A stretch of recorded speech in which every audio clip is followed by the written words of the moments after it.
Saturday, of course, when Burnley took on West Brom. Burnley just needing one more point to be assured surely of top flight place next season. Take on a West Brom side who have already got the 40 points required to stay in the division next year and have done remarkably well under manager Tony Pulis. So this was always going to be a really tough ask for Burnley. Having won at Crystal Palace last week, could they replicate that performance against West Brom? We're about to find out what happened on Saturday in the company of my good self in the commentary box as Burnley took on West Bromwich Albion. The full 90-minute commentary coming right up. Enjoy.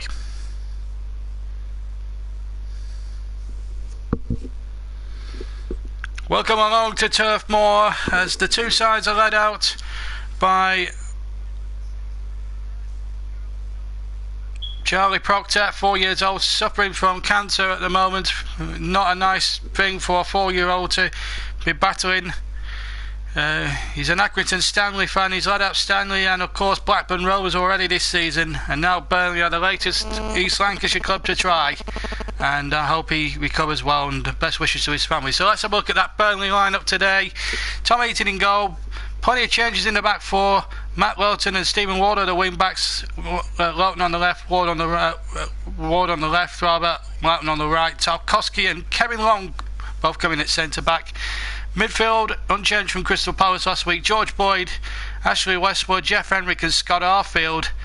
Boyd on the right hand side, Arfield on the left, and it's Sam Vokes and Ashley Barnes up front with Andre Gray amongst the substitutes, which is Flanagan, which of course you have Flanagan, Gray, Defoe, Gudmundsson, Pope, and 10 Darweaker, and of course not forgetting of course Robbie Brady.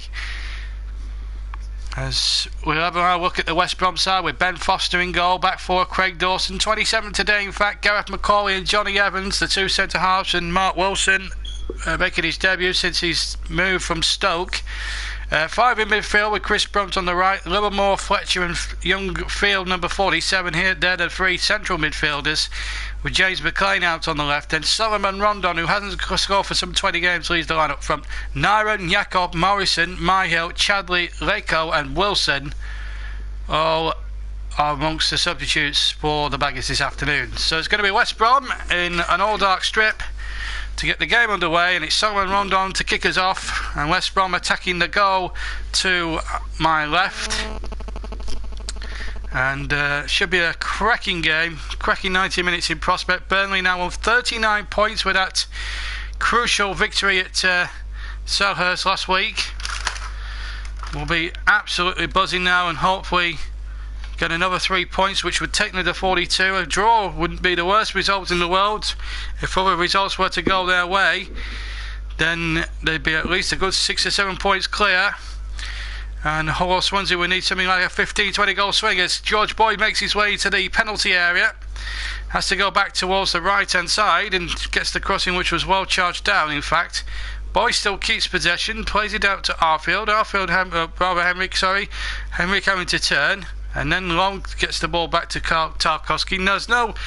The reason why Michael Keane isn't amongst the substitutes this afternoon is because he's picked up an injury, although there has been a lot of big club interest in him requiring his services, and I think Burnley fans will probably be resigned to the fact that he will be leaving Burnley in the summer, and I think there will be a big money move as that ball just about reaches Stephen Ward from Jeff Henrick. It wasn't the best hit ball across towards the right hand side. It was 10 yards inside the West Brom area when it happened, and the ball now halfway inside the West Brom half, although it's West Brom in possession, and they get a throw deep inside their territory.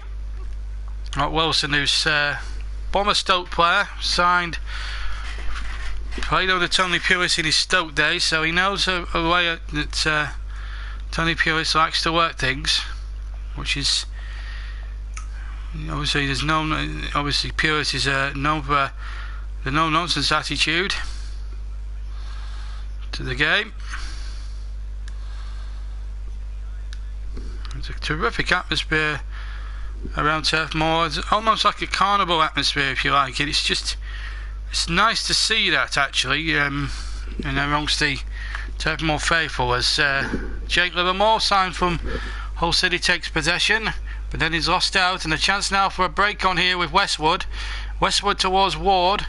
Ward does well there, up against Chris Brunt. 10 years now he's been at the Hawthorns. Former Sheffield Wednesday youngster, of course. Has actually won a playoff final in his Sheffield Wednesday days. The League One playoff final in Cardiff in 2005 when they were 2-0 down, I remember, against Hartlepool. And they came back to win 4-2 in extra time. I remember Drew Talbot scoring a couple of the goals which took the Owls back into the second tier, which they're bidding to get out of now that they're more or less achieved a playoff place in those playoffs. They got to the final last year and narrowly missed out, of course, to Hull City. Here's Jeff Henrik now for Burnley, midway 10 yards inside the West Brom half. Tries to play a ball through, but well cut out there by Johnny Evans, who finds James McLean, who's been tripped, and it will be a free kick. And here's Darren Fletcher, the West Bromwich Albion captain, experienced campaigner for many years at Manchester United, was really good in those Old Trafford days under Sir Alex Ferguson, and then obviously was very much out of favour with the manager at the time, David Moyes, when he left, when Ferguson left, and I think it's amazing. Here's actually Barnsdale trying to get his shot in right, left-footed, straight in the arms of Ben Foster, but another good opportunity there, half a chance there for Burnley in the opening exchanges. They're doing good ball there to find Barnes. Barnes with a backheader. I thought Boyd might have hit that first time, but he came to Barnes. He struck it, didn't struck it as well as he'd like with his left foot, just to the right of the D, but in the end it went straight into the arms of the goalkeeper. And here's Boyd now down the right hand side, 10 yards inside the West Bromwich Albion half. In fact, a throw is given to West Brom. Just Boyd and James McLean having a little light moment there down on that near side. And to be fair to West Brom, they've brought a very good following down from the West Midlands, the Black Country as they call it in those parts. Nice little town on the outskirts of Birmingham. West Brom is Rondon tries to play that ball through deep inside Burnley territory towards the edge of the area, and James Tarkowski sliding in there to prevent any further damage inflicted on Burnley. We're into the fourth, coming up towards 5 minutes gone in the first half, and it's been an all-action start to this Premier League encounter, penultimate home match of the season. Just to remind everybody, next on Saturday we'll have a Clarets match live for you from the Vitality Stadium, 3 o'clock kick-off between the Clarets and Bournemouth, and then a Clarets match delayed to finish the regular season just over a couple of weeks' time as Burnley play West Ham, and then the week after that we'll have live FA Cup final from Wembley between Chelsea and Arsenal. So plenty of commentary still to look forward to, and of course England-Scotland to come next month as well. So plenty of top quality football commentaries to come on the YouTube channel as West Brom have a set play from the left hand side. Brunt sent it in towards the Burnley penalty box. He'll have a second go. In fact, he's headed it on, and in comes Field, number 47, young lad getting his debut today. Ball hooked back to Tom Heaton, who kicks it right footed deep into West Brom territory on the left hand side, but the ball goes into touch midway inside the West Bromwich Albion half, and throw to the Baggies. Last time these teams played each other, it was 2-2. It finished. Ashley Barnes and Andy Ings had given Burnley an unassailable. Well, it was a real. They were practicing to run away with it in the first half. I remember Burnley. I remember being there as a spectator, and then West Brom snuck one back, and then Brownie Day got an equaliser. Burnley should have had a penalty though in that match, and obviously Mike Dean, the referee on that occasion, didn't spot it. We do have another Mike in charge, by the way, today, Mike Jones. He comes from Cheshire, and that'll be nodded back to Tom Heaton in the Burnley penalty area. Burnley defending the goal to our left in this first half, and here he is, rolls the ball about a couple of yards in front of him on the floor, and then kicks from the floor, but again it's gone out on the left hand side about 10-15 yards inside West Brom half. I've just seen Tony Pulis there in shot with his tracksuit, and baseball cap. Very rare you see a tracksuited manager. Most managers these days are all stylishly suited and booted, like Sean Dyche is on the left hand side of the dugouts. And the header won there by Tarkowski, just inside his own half. Now Barnes gets it through on the halfway line with one ball looking towards Boyd, but that will come straight to Boster, who was lurking right on the edge of his penalty area.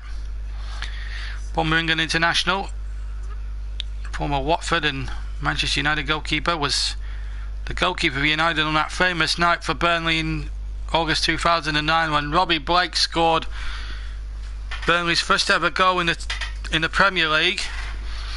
A sumptuous right-footed volley just to the right of the D, just inside the penalty area in fact. Flew into the net, and Burnley had a goalkeeping hero that night in Brian Jensen, who made a smart penalty save to deny Michael Carrick and saved everything United threw at them in the second half and held on for a famous 1-0 victory. So I think Ben Foster doesn't have too many happy memories of this particular ground. And Tarkowski getting the better there of Darren Fletcher and knocking it out for a throw on the far side. Coming up towards just past the 8.5 minute mark of the first half. Craig Dawson, 27 today, so and happy birthday to him. Scored in a 4-0 victory over Burnley at the Hawthorns a couple of seasons ago. Burnley lost by the same scoreline on that Monday night game we covered for you on the Clarets Match Live earlier on this season, when they were just hopelessly outclassed by West Brom on the night. Ball's on the roof and it's rolling back down on the Bob Lowe stand. It's a very low stand, that's Bob Lowe's stand now. Yes, it's going to come up. Will it hit anyone? No. There was no one within a 5 or 10 yard radius, although there's another ball that's been deployed, and Burnley get on with it straight away, and Volk's down the left hand side deep inside West Brom territory. Can't reach that. It's going to have to play about 5 yards from the far side corner flag on the right hand side, on the left hand side rather.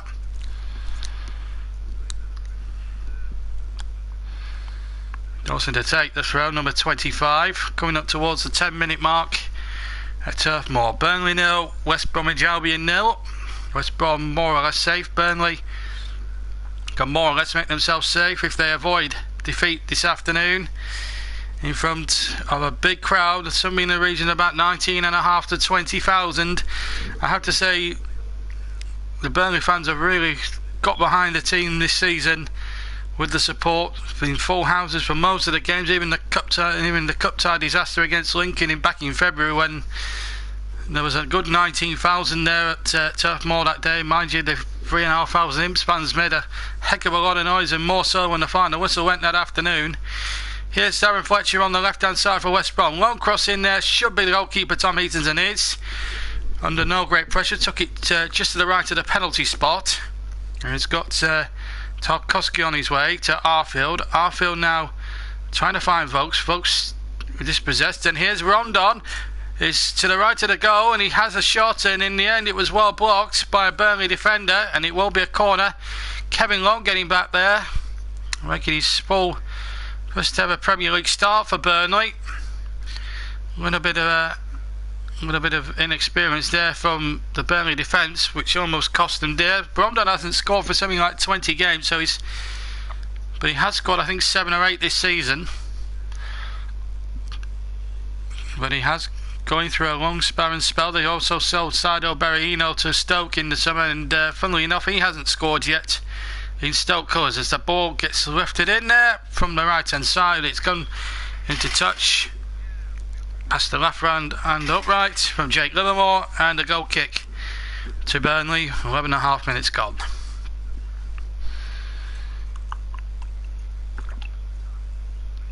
Jake Livermore, former Tottenham player, and more recently with Hull City.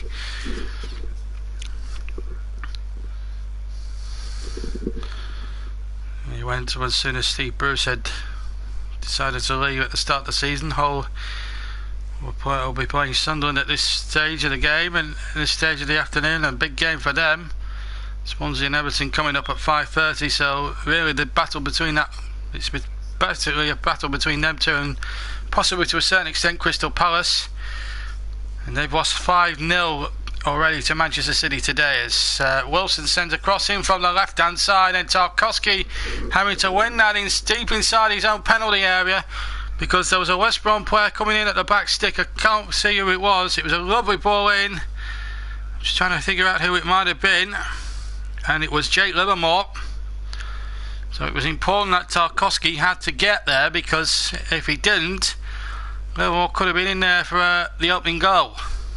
So a corner kick right hand side to West Bromwich Albion. The dark blue shirts of the Baggies. Chris Brunt now to take the corner, swings it in, but Boyd will get there, but it's not a very good clearance, and then Livermore has the shot, and then it breaks to Brunt again. Ball back into the mix. Burnley had sufficient numbers back on Birchall on the 6-yard line to deal it away, and now Boyd gets it down the right, tries to get an attack going down the left to Burnley, but it can't to succeed, and Ashley Barnes now tries to try and dig the ball out under his feet, but he can't succeed. But he has won Burnley a throw, and midway inside their own half, to the vast relief of a lot of people at Turf Moor. And well, one has to credit Sean Dyche for what he has done for the Clarets this season. The home form has been exceptional. The away form wasn't so until last week, when they were absolutely totally outclassed a Crystal Palace defence, which was so makeshift it was untrue. Martin Kelly and Damien Delaney, the two centre-backs, Barnes and Vokes and Gray, had a real field day against them two, and really profited from it, I have to say. As Macaulay hooks that one out for a throw. It's going to be Ward now, almost over with the West Brom penalty area, far side, the left hand side of Burnley. It's going to be thrown in longing towards that penalty area, and it's Dawson with the first header. In comes George Boyd now to win the next one. Back to Ward again, good block there again, but he might come for Ward once again. He was clattered, well, he looked as if he was clattered into there. Referee Mike Jones wasn't having any of it, and back Burnley have been penalised now for a foul on Livermore. Mike Jones is not the most popular man at the moment. Stephen Ward, well, I think he was fouled there in the build-up, and well, Mike Jones can smile, but I don't think it was. It was Craig Dawson as well, the birthday boy involved. Let's have a look at it again. It's there to be one. Oh, that's an elbow. That's an elbow on Stephen Ward, and I think he's got every right to be livid with that. And I don't even think that was a foul either by Westwood on Livermore. I think the first one was more a foul than the second one. I think Westwood's a bit unfortunate there, but I certainly think there was an elbow used there by Dawson, unless the referee was blinded by it. I don't know, but I mean, now West Brom are taking an eternity over the set piece being taken. It's upset a few of the supporters. Sean Dyche is furious. I think he's trying to steal a few yards, Ben Foster, which is not really within the spirit of the game. And you can understand the fury around the turf, really, from the Burnley fans as the flick on there tries to look for one down, but he can't get the ball out of his feet. But it's incensed a lot of people around this ground, because I think Dawson's got away with one there. I have to say, I think that was an elbow. So we've had a first meaningful talking point with about 16 minutes gone, a controversial incident, and I think Mike Jones got that one wrong. He's not a bad referee, Mike Jones, but I think he needs to just get himself involved. He has made some actually pretty bad calls in over the years. In fact, there was one bad call he made in favour of Burnley one year when Burnley were in the Premier League with Hull back in 2009. And it was a Giovanni goal that he chalked off. It was a 3-kick goal, I remember, and it's whistled in past Bayern, and it was a sensational 3-kick, one has to say. And this is coming from a staunch Claret like me, and I thought it was a brilliant goal and he deserved to stand, but the referee, for one reason or another, choked the goal off, and Graham Alexander took over and scored a couple of goals, one from the penalty spot and one a 25-yard screamer with his right foot. 2-0 Burnley won out winners, but so it's not the first time Mike Jones has made bad decisions on this particular ground. You're missing nothing at the moment. Still Burnley 0, West Brom 0. As Mark Wilson, Palmer Stoke has it on the left hand side. That's the plate back though to Johnny Evans. Palmer of Manchester United. Of course, he had won a few Premier Leagues under the leadership of Sir Alex Ferguson. Here's James McLean, Palmer, Sunderland and Wigan man. And Wilson crosses in from the right. In fact, he's played a nice crossfield ball out to the far side, and Craig Dawson. He's got Chris Brunt up in support. Back to Dawson again. Right-footed crossing towards the penalty area. And Heaton inside his 6-yard box, taking that with a minimum of fuss and getting Scott Arfield on his way down the right-hand side. It looks as if him and Boyd have swapped flanks for the moment or two. Here's Westwood into the path of Ward. Ward has got Boyd on the overlap on the left-hand side. 10 yards inside the West Brom half. Ball back inside to Westwood. Now to his centre midfield colleague, Henrik. And the ball sprayed out, but it's sprayed out of play. Almost midway inside the West Brom half by Tarkowski. And the cheap throw given away as we come up towards 18.5 minutes gone. Burnley 0, West Bromwich Albion 0, Het Turf Moor. The Clarets Match Delayed. This is not live, this is delayed. Here's the McLean now towards the penalty area. Bursting through the centre, cutting in from the right hand side. Livermore now plays it out to the right hand side, and Chris Brunt still doing the rounds at West Brom after 10 glorious years. So he should get a testimonial for the service he's put in at that club, even through his toughest times when they were in the Championship. Low ball back across. Still might come for West Brom about 25 yards from goal, but it's hooked away now. Burnley can counter-attack, and Scott Arfield there just miscontrolled it, but to his credit, and I've criticised him a lot for his lack of effort in certain games in a Burnley shirt this season. To be fair to Arfield, he's put in a better effort today than he has done in any of the games I've seen him in this season. He's had to put in the miles now. Burnley, of course, without Joey Barton now, thanks to the FA's ridiculous decision to ban him for 18 months.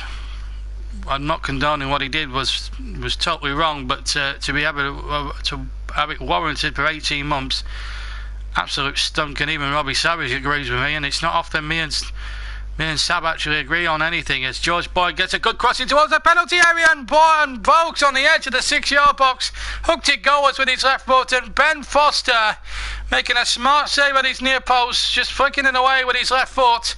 Burnley aren't finished yet with Jeff Henrik. Henrik to Ward on the left hand side. Ward's cross towards the penalty 6-yard box, hooked away again by the right foot of Johnny Evans.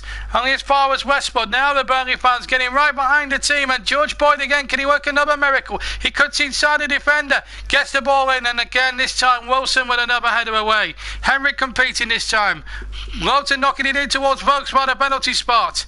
Can Henrik get the shot in? He can, and it gets a big deflection, and Ben Foster comes rowing across and kicks it away down the near side, and now the play on the right hand side, the Burnley right hand side as we look.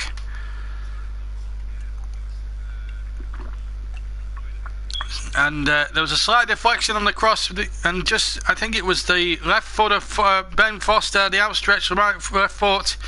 There's also a little deflection there which makes it awkward for Foster, but a nice little cross there from George Boyd from the left hand side, and Vokes thought he prodded it in with his left foot, but the other left foot of the goalkeeper had other ideas and flicked it away. Coming up towards the halfway mark of the first half. Burnley 0, West Bromwich Albion 0. But we're seeing plenty of good footballing action here. It's been a good attacking first half, but yet not yielding any real opportunities for a goal or two.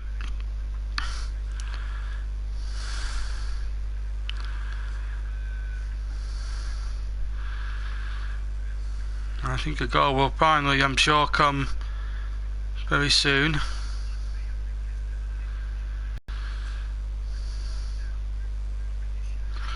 As West Brom have it on the far side, the ball hooked back into the mix once again. Header won by Rondon. just to the right of the penalty spot. I think he got a slight nick on that, and it's a corner. The Burnley coming off a Burnley defender. Let's have a look. The replay behind the goal. It's Chris Brunt with the cross from the right hand side. And in fact, I think it might have been Tarkowski coming across there to get the flick away from Solomon Rondon. Hasn't scored for some 20 games, this West Brom man. So Chris Brunt to take another corner from the right hand side.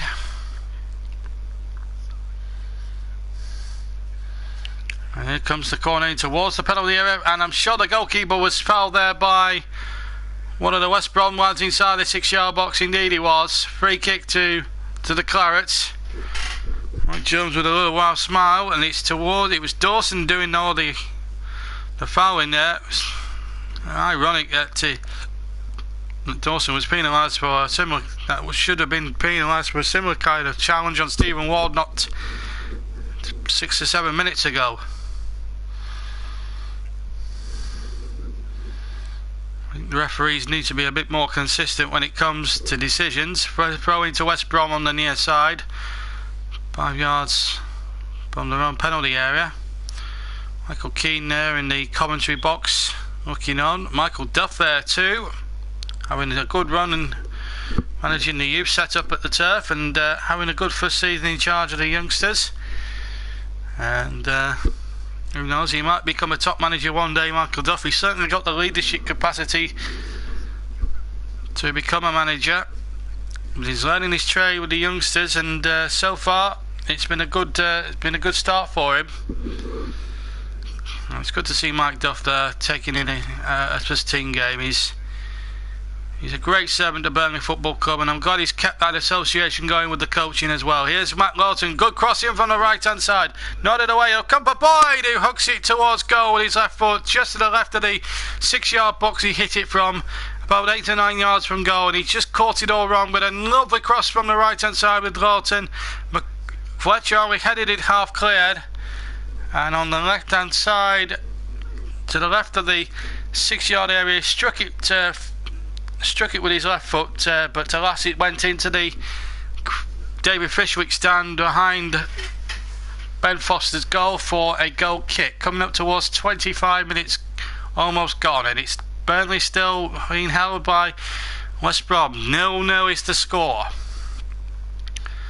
Boyd and Dawson. Oh, he's been involved in a lot of the incidents so far. The birthday boy, 27 today. We do wish him a happy birthday, although hopefully not so happy if Burnley can get the 3 points, which would more or less keep them safe. A point would, combined with other results, would certainly keep Burnley safe.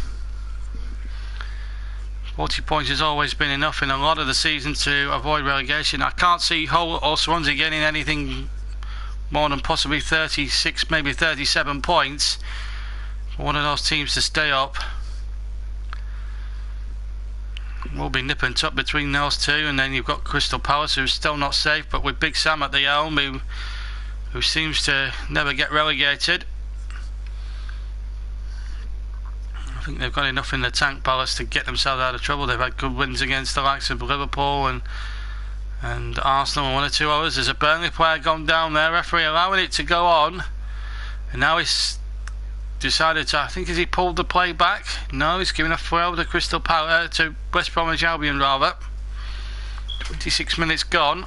Craig Dawson to take another throw here, midway inside the almost level with the Burnley penalty area in actual fact, over on the West Bromwich Albion right hand side, and they yield another throw in the baggies of George Boyd, although Burnley are protesting it came off a West Brom lad last, but not in the opinion of the referee. 26.5 minutes gone. Burnley 0, West Bromwich Albion 0, but we've had some good action in this first half. Ball back to Dawson. Dawson will try and make some room on the right hand side. Now Chrissy Brunt in towards Livermore, just to the right of the D, miscontrolled it, and away come Burnley now with Jeff Henrik, but he lost it there, just 10 yards from the centre circle. And then West Brom trying to play a ball into the mix, but Burnley somehow a Hubbard scramble it clear, And Matt Lowton hooks it away from virtually the dead ball line down the right hand side, and that's a foul on Sam Vokes by Mark Wilson. And it will be a free kick to Burnley, and a little bit of respite for the Clarets because they've just been up against it in the last 4 or 5 minutes or so. West Brom's starting to come into it that little bit more, but at the moment it looks as if Burnley are very much hanging in there at the moment. Scoreline is 0-0, remains 0-0. But I tell you what, it's not for the want of trying. I can assure you of that. It's been a really good first half, full of drama, plenty of incidents, and again the Clarets having to get sufficient numbers back because Mondon was certainly on the chase. Ball back to Heaton, who kicks away with his right foot, coming up towards 28 minutes gone, and another Burnley player gone down there. So still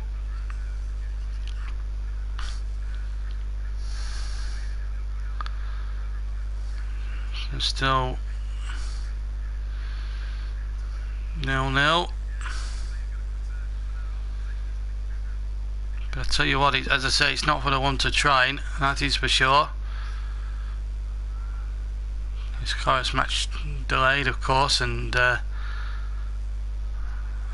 have to say it's been a remarkably good first half to enjoy and commentate on, but the lack of goals has sort of proved that completely right at the moment. As the ball comes in towards the penalty area, Wilson having to nod it behind for a Burnley corner. 29 minutes now gone, and Burnley now starting to crank up the pressure a little bit. It's got the Turpmore crowd on their feet a bit. So Scott Arfield needs these corners to be good. We saw him against Lincoln City in a couple of other games where the corners were not really up to the standard that one would expect, and that's not a bad corner towards the area, but it's penalty area, but there was a bit of pushing and shoving going on, and West Brom get the verdict from referee Jones, and a bit of respite this time for the Baggies. 29.5 minutes gone, goalless between Burnley and West Bromwich Albion. A little bit of frustration there on the face of Sean Dyche, and Warner's alongside him there. Tony Loughran just behind him, sat on the bench. Remember, a point or 3 points, either a win or a draw, would be good enough for Burnley to stay in the big league next season, and it'll be the first time they've achieved that since seasons 1974-75. Their team of the 70s. They went up in 1972-73, stayed up in 73-74. They got to a cup semi-final in that season, losing 2-0 to Malcolm McDonald's Newcastle. And there's Johnny Evans down injured on the midway side his own half here. And Tony Pulis is showing a bit of concern. The fourth official, incidentally, is Mike Dean. Johnny Evans is down there in a heap, and it was with a clash here with Sam Vokes. Or was it with Sam Vokes? No, he's sort of lost his footing, and I think that's what caused the injury. It wasn't anything to do with any of the charges there. Look, I think he just hooks it away, and then he knows he's done something there as he twinged something there in the leg. Well, it'd be a real shame. He's a top quality player, Johnny Evans, Northern Ireland international, of course. Has played a huge part in their international football renaissance in recent years. Their heroic run to the last 16 of the European Championships last summer, when they were cruelly knocked out by the Welsh in Paris. Chris Brunt's another one of those Northern Irish heroes as well. Just looking at how Johnny Evans did the you just see him point there, and he gingerly knocked it away with the same left foot. It was his left leg that, as he pulled a muscle, as he twinged something. Well, the good news is for Johnny Evans, he's back on his feet, and it looks as if he might well not be taking part, because we've got Nyram, a number 2, a centre back himself, and he's going to come on. So it looks as if Johnny Evans' afternoon is going to end after 32 minutes then of this game. He's a top class professional, there's no doubt about that, but we'll see what how Nyram goes about it. Well, they're going to give him a little bit of treatment there. Nyram is just warming up, but he has got his green bib on at the moment. Evans may well want to carry on. He's a competitor, Johnny Evans. He's a tough kid. Scored a cause at Manchester United and played many times for United under Ferguson. So if you've got to last so long under Ferguson, you've got to have a competitive, tough streak about you. As Barnes goes forward, Arfield to the right. Arfield tries to get the shot in, and James McLean, as Barfield was about to pull the trigger just to the right of the 6-yard box inside the West Brom area with his right foot, about to pull the trigger, and James McLean came across, slid in, took the ball. Didn't take up to Arfield at all. Couldn't afford to do that, otherwise he would have given a penalty away and no doubt would have received a red card, because he was virtually the last man between Arfield and the goalkeeper. So McLean had to take the man and not the ball, and to be fair to him, he did that well and truly to the letter. So credit there to James McLean. He's can be a very overzealous tackler, but it wasn't overzealous there. It was a good tackle, and it's kept West Brom in business for the time being at least. Still 0-0 here after 33 minutes between Burnley and West Bromwich Albion in the Clarets Match Delayed.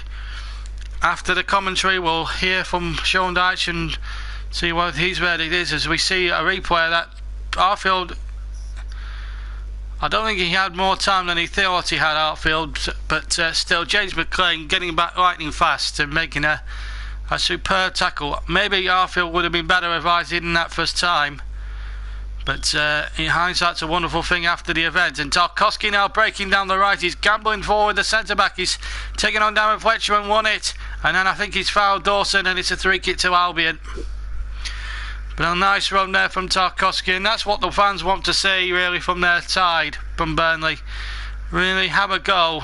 And Tarkowski took on most of the West Brom defence and showed them a clean pair of heels, like Darren Fletcher did there. With Dawson, he's no mug, and Tarkowski had no other choice but to just see him off well and truly illegally, and a free kick to the Albion as we come up towards 10 minutes of the first half to go. And Mike Jones is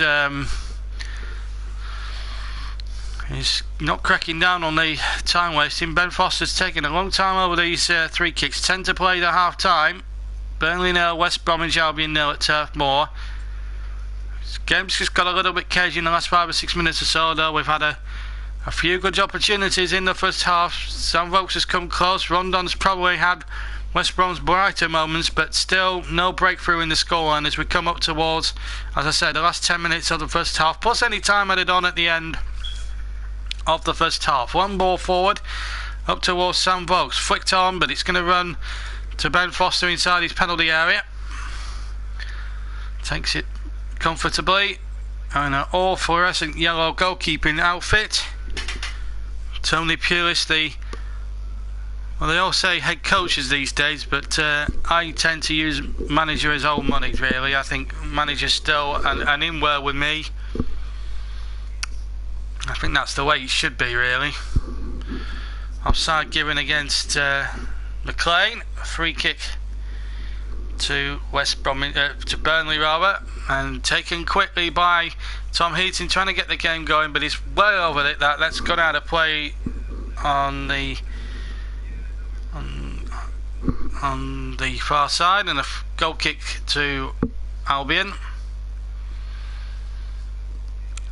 So just see a replay of the Arfield chance. Should have shot, I think, first time, and that first touch to set it up allowed James McLean, who had the presence of mind to just get in there and doing the necessaries and stop Arfield from trying to get a shot at goal.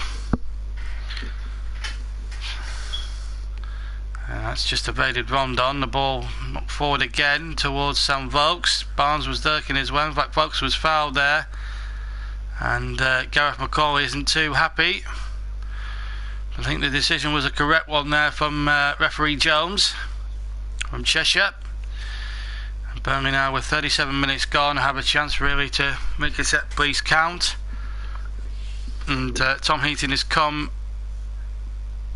about 4 yards inside the West Brom half, and everybody, all the 22 players now camped in West Brom's half now as Tom Heaton takes the free kick 5 yards inside the West Brom half towards the penalty area. Ball hooked back in there by Westwood.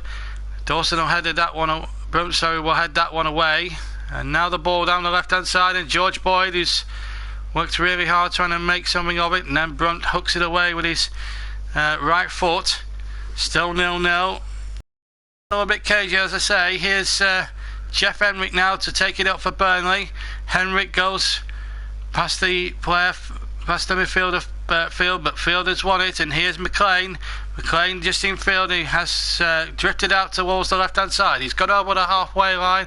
Now he's heading infield from the left hand side, and then loses possession with the ball, and it allows Scott Arfield to say thank you very much, good night nurse, and I'll take that. And here's Barnes out towards Boyd, and Boyd has got folks away. Folks, as he stayed onside, I don't think he has. He's shot wide of the far post anyway, the left hand post, but I think the flag had gone up anyway for offside. Indeed it had, from the near side linesman. He just didn't time his running up. He was at least a good yard offside and just didn't get back enough, but it didn't matter anyway. The ball had gone wide of the far left hand post, and it wouldn't have mattered for too much anyway. As we come towards almost the 39th minute of the first half. The first half, actually, to be fair, that's well and truly shot by. It's been quite a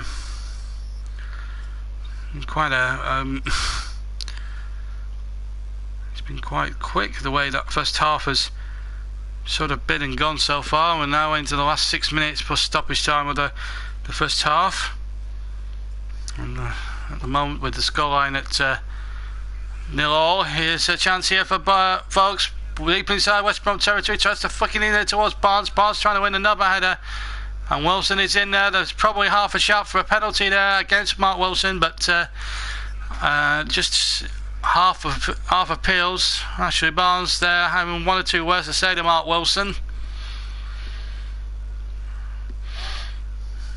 Half-hearted appeals for Burnley. It's come up to all 40 minutes gone, and a lot of Premier League defenders have sort of come out and said they don't enjoy playing against Barnes. Barnes has got 6 goals of the season, scored against Palace last week in that 2-0 demolition job away at Crystal Palace. Here's Mark Wilson on the left hand side for West Brom rather.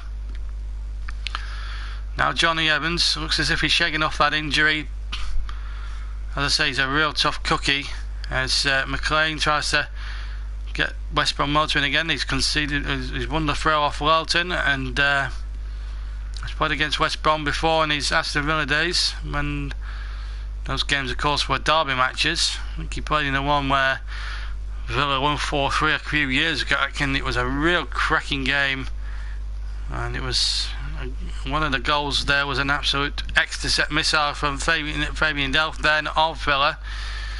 He's gone on to Manchester City, although he's not really in the picture there at the moment. Here's a chance here for Boyd. Boyd, he's got Ward on the overlap. Ward timed his run perfectly, couldn't dig the crossing. In fact, he's been fouled right on the level with the penalty area on the left hand side, about a couple yards in from that far touch line, and I think that was a correct decision. Dawson, who's been here, there and everywhere in this first half, concedes the free kick, and now Burnley, with 4 minutes of this first half to go, have got an opportunity here to get in front.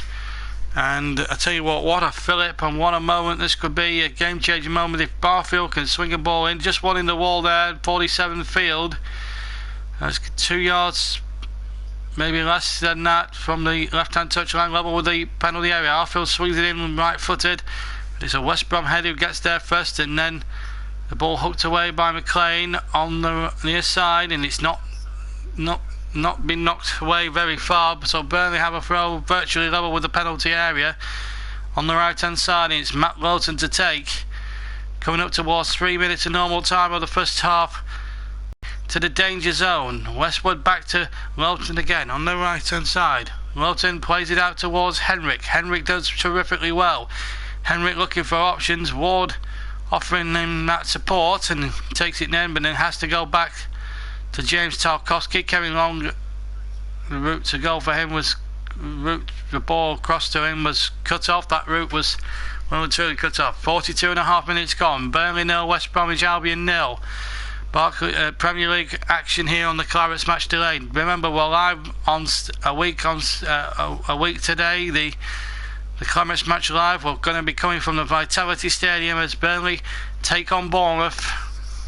The penultimate weekend of Premier League football, and then we've got another Clarets Match Delay to finish the season off at Turf Moor, and then a week after, 6 days after that, it's one of the biggest footballing showpieces in this country, and of course in the English sporting calendar, the FA Cup final.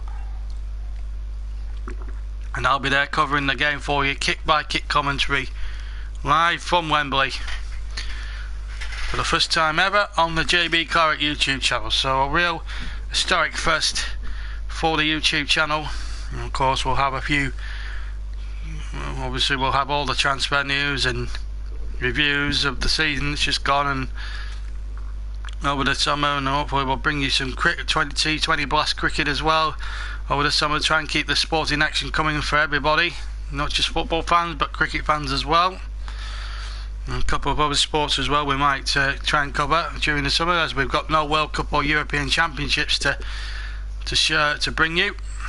In 12 months time we hope to bring you at least 25 commentaries from live games from the World Cup in Russia, and we'll have hopefully all of the England games covered for you, and any other home nations matches. And of course we'll have the big heavyweight contests throughout the tournament, but there's a long way to go before the World Cup. Nothing has been decided yet in qualification.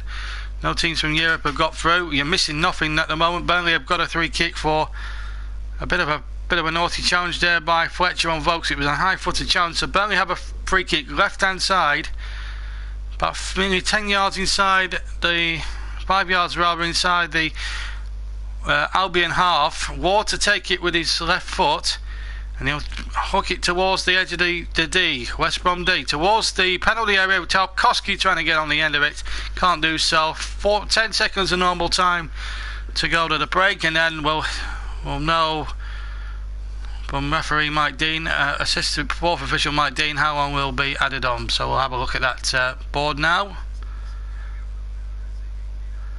as Ben Foster takes ping. I think there was 1 minute added. I think I caught 1 minute added on from fourth official Dean.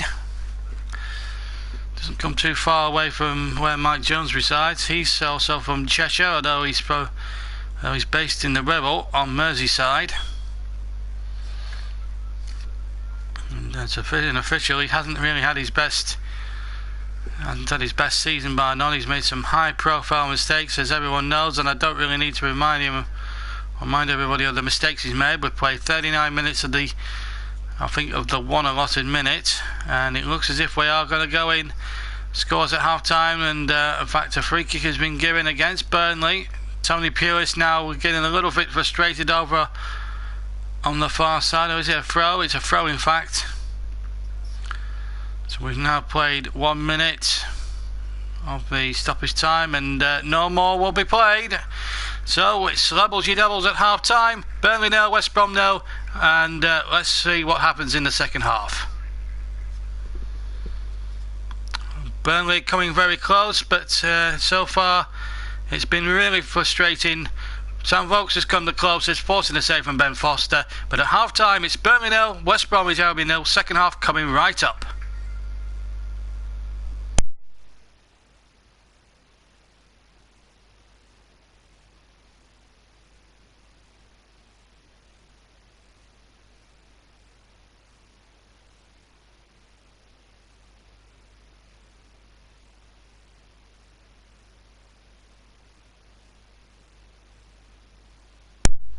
And warm welcome back to Turf Moor as we begin the second half. Burnley 0, West Bromwich Albion 0, and off we go now.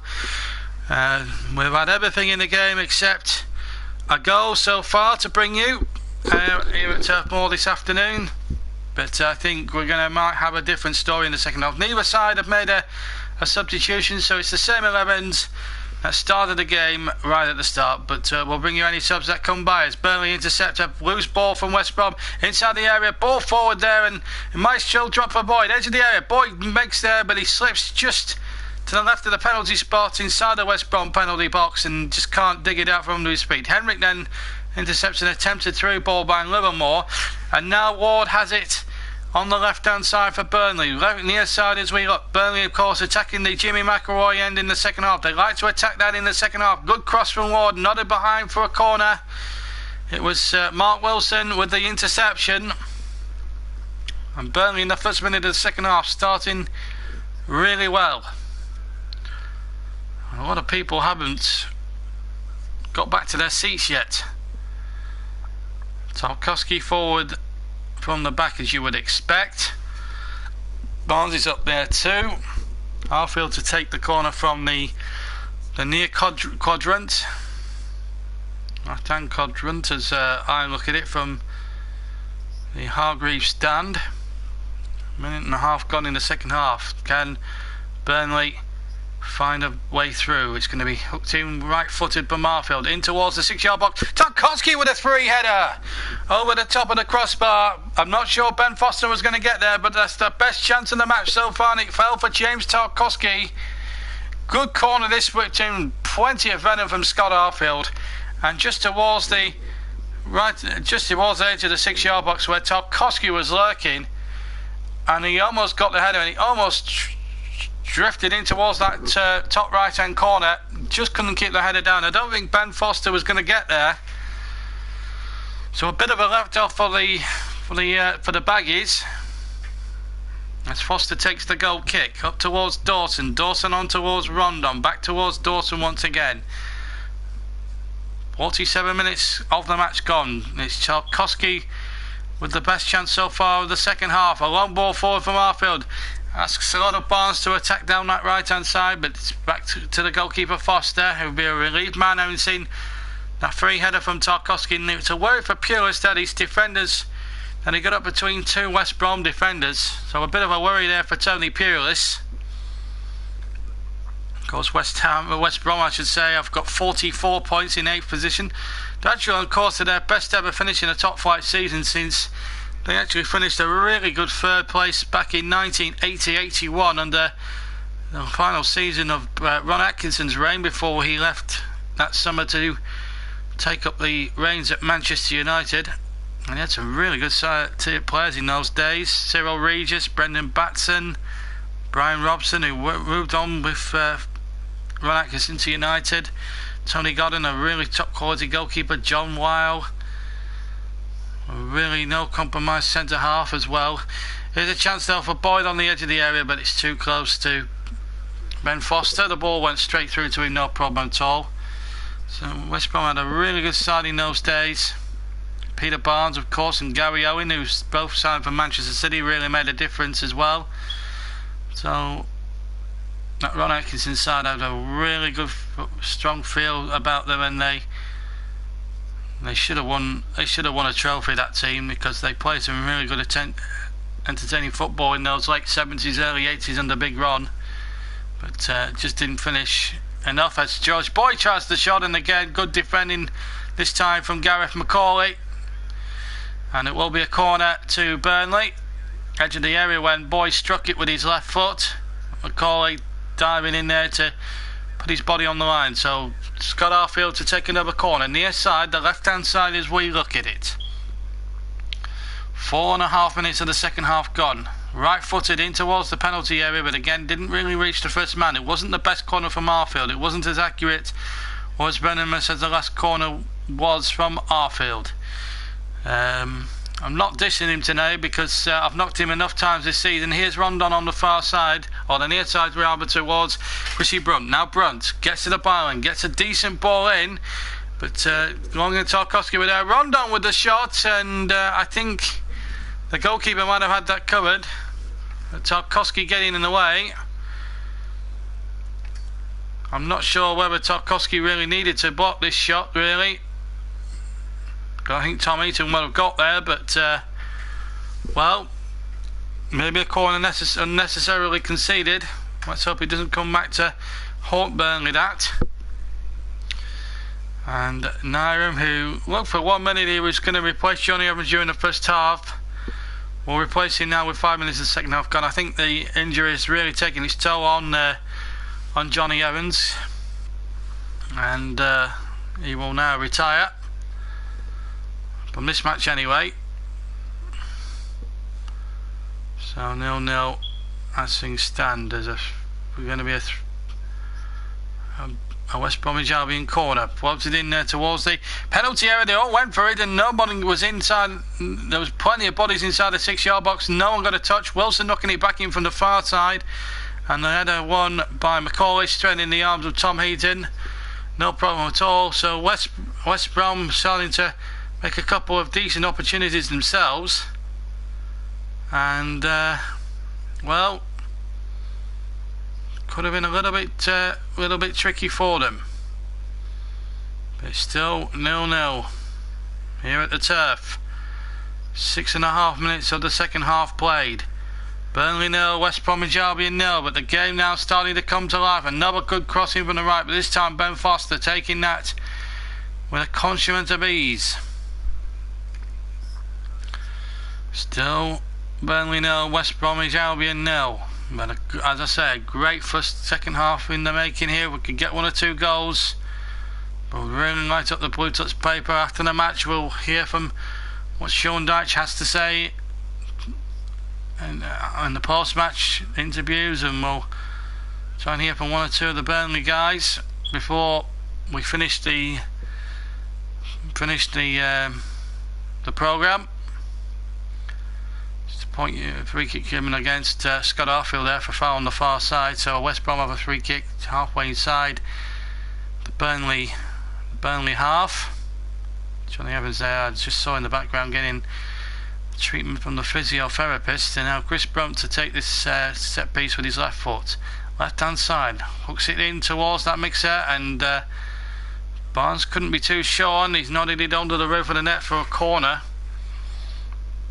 And all of a sudden the Baggies fans believe they can try and sneak a goal here. They are believing. Corley up from the back, Dawson's up from the back, so too is Mark Wilson up from the back. Wetcher is virtually on the goal line, making sure Tom Heaton doesn't try and get a sniff of the corner from Chris Brunt. Hooked in left footed from the far side, and the header was got all wrong by Wilson, but it'll drop for Rondon. And here is Brunt again up against Boyd. Brunt trying to dig out the cross, but Boyd, he doesn't reckon with Boyd. He's one of the hardest working men in the game, but Brunt has done well to get forward. Ball back across, good defending by Tarkowski, and then the shot back in is well wide, from about 30 yards out from Mark Wilson, the former Stoke City man.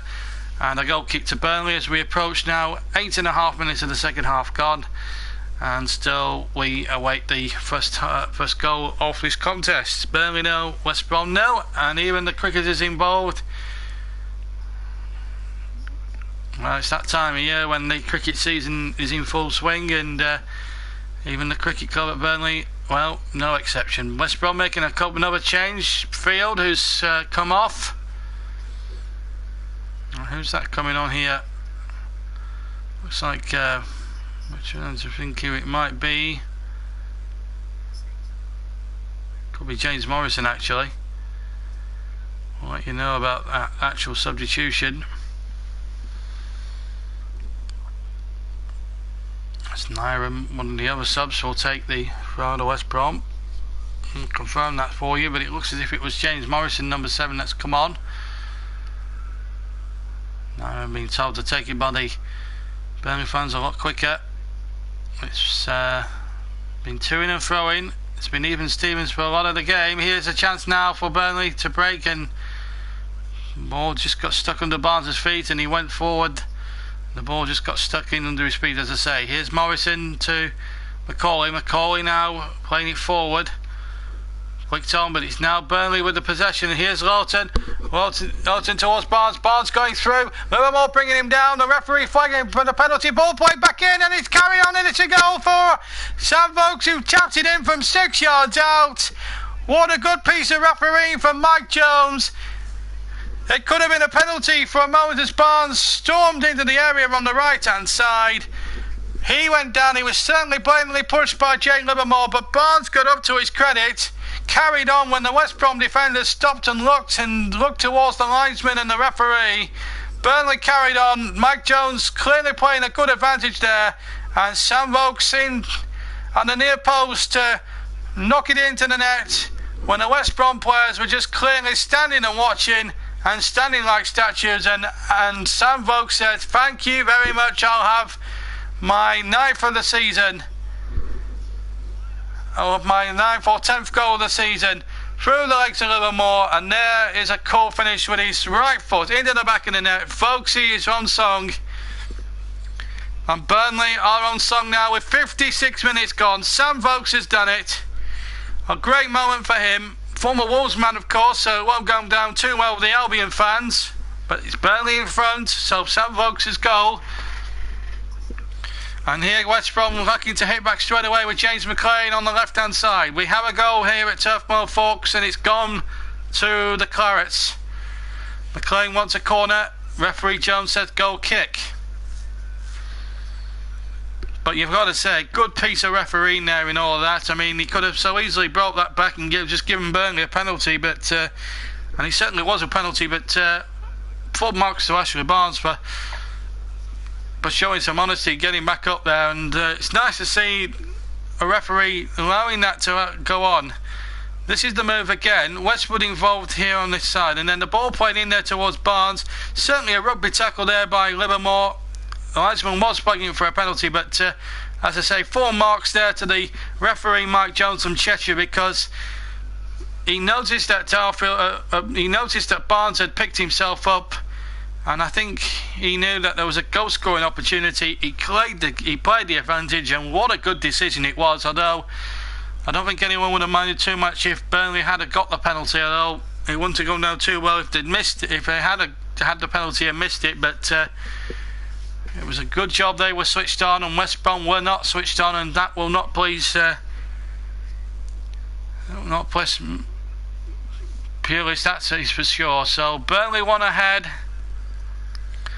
And West Brom here have a free kick foul by Barnes from Nyram, and it's been a clean game so far, but Ashley Barnes, not surprisingly, will pick up a customary yellow card for him.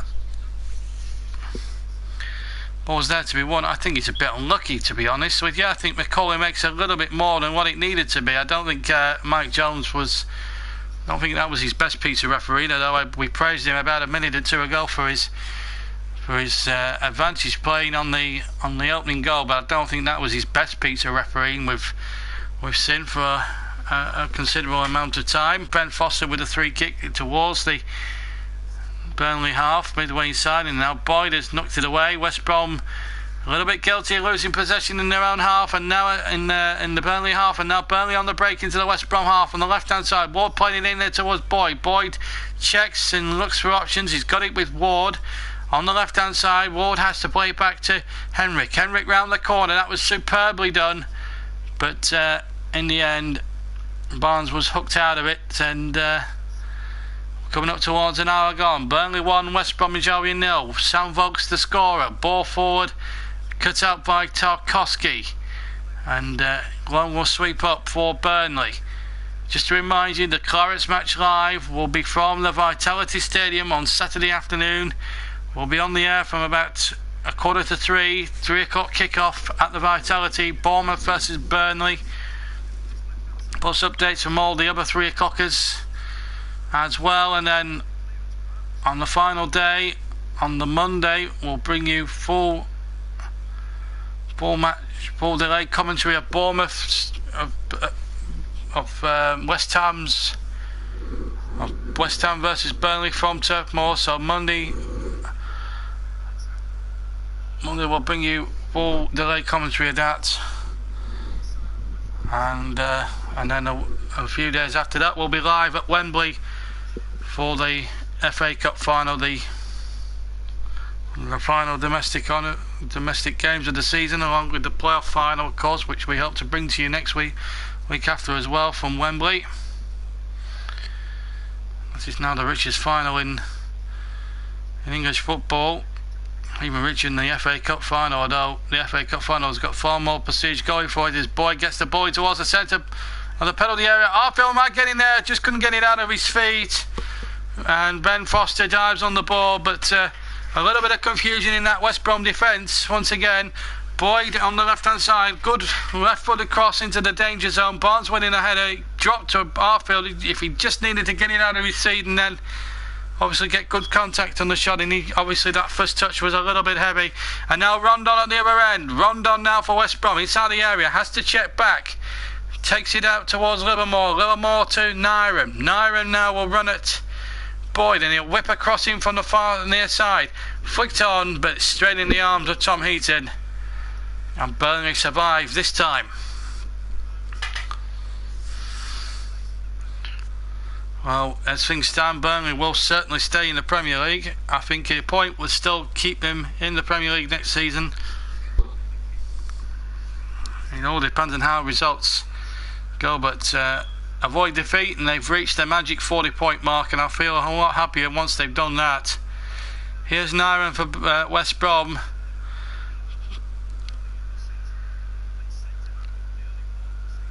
One gets the feeling that they will stay up this season.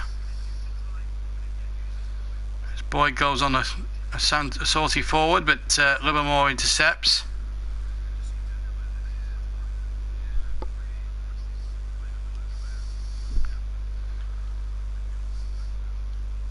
Been a really good second half from Burnley. They've really kept West Brom at bay.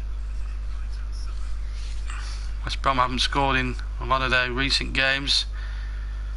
They've been stuck on 44 points for something like 4 or 5 weeks now, and a little bit of a worry for Pulis because he could be in danger of losing that 8th place. Never reached 50 points before as a Premier League manager, but he's never been relegated as a manager. Burnley hook a throw into the danger zone once again, and Morrison having to hook that back, and Fletcher, coolness personified, hooks it out, but not very far though. Here's a chance for Arfield's shot was booked away, and Livermore can get it away for Albion. And here they come on the break with McLean. Nyram on the right hand side, keeps that in, deep inside Burnley territory this time. Here's Brunt. Brunt doing well. Will he get the shot off? No, he won't. There's a chance now for Macaulay to get the ball into the penalty area. A little bit of confusion. Tom Heaton with a punch, Brunt with a shot, deflected, and in the end Matt Wilton hooks it out for a throw. But West Brom asking a couple of questions now in his second half, and the signs are getting a little bit alarming for Burnley. Still 1-0 to Burnley, but the lead very precarious.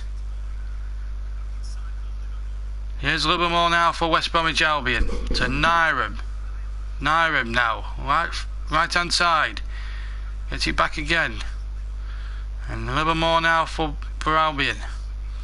We're starting to up the tempo a little bit. They know they have to up the pace because they're a goal down and really are struggling at the moment, as Morrison played it out towards the far side.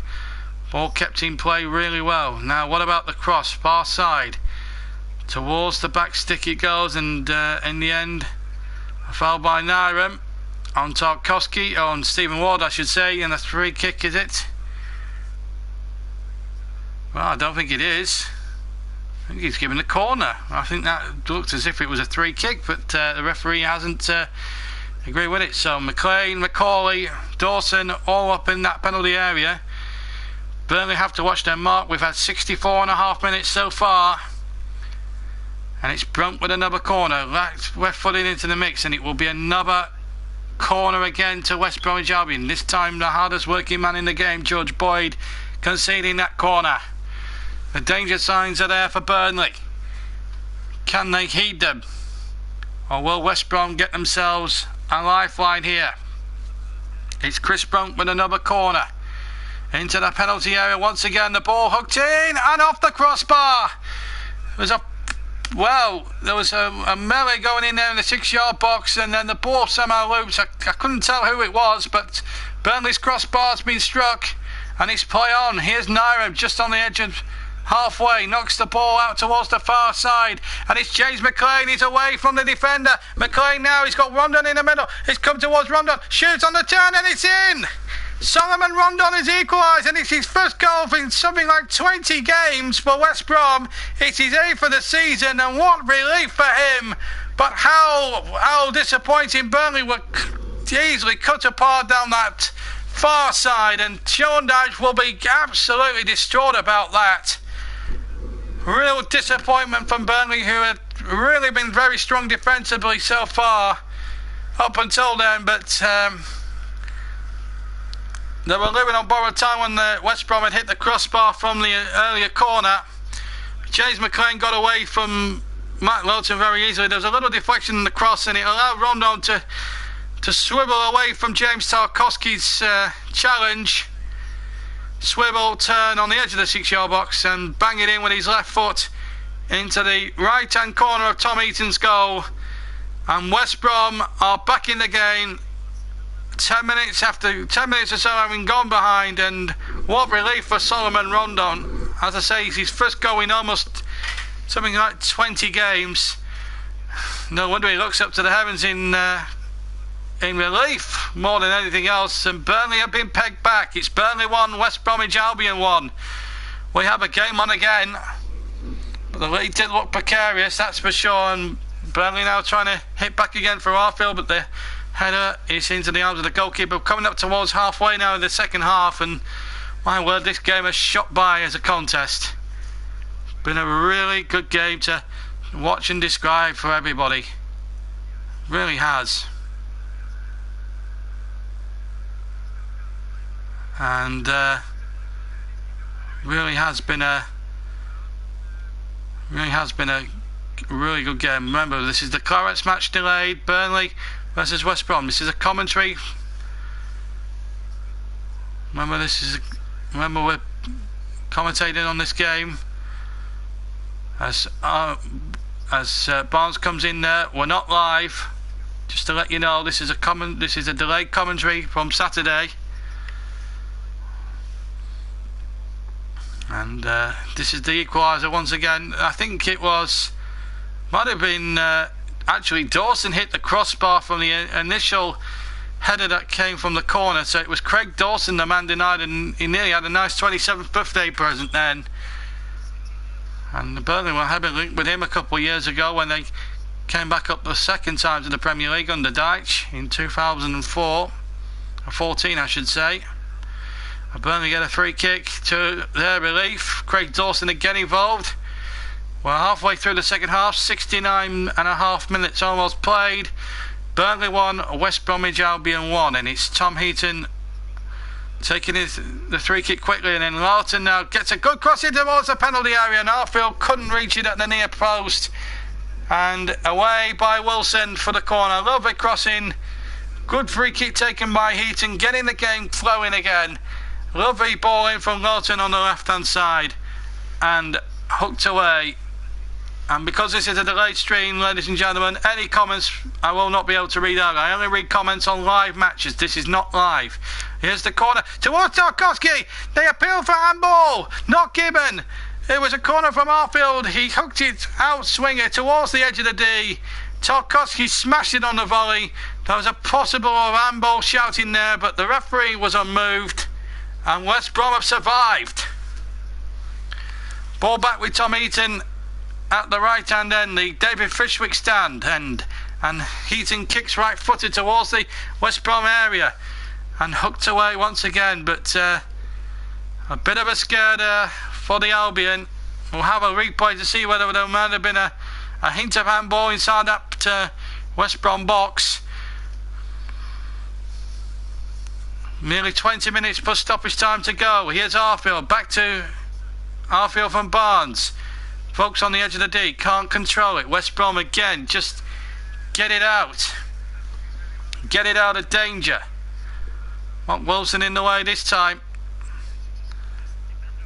Well, there may have been a hint of handball there. Vokes had another effort. It came off, certainly came off the arm of Wilson. Although that was deliberate or ball to hand, well, that's maybe a debate. Maybe for someone else to discuss. But either way, there was a slight into handball, though to be fair to Burnley, they didn't really appeal much, although the fans certainly felt strongly that it was a handball. So we got 19.5 minutes plus stoppage time to go. Burnley are being held 1-1, and I think the way the game has gone and the way both teams have gone about it, I think 1-1 is probably just about a fair reflection of things. Credit to Tony Pulis' side, they don't give in that easily. They're a tough old side to play against them. You've got to give Solomon Rondon for a credit to a great finish there. Back to Tom Eaton it goes, right footed over the halfway line.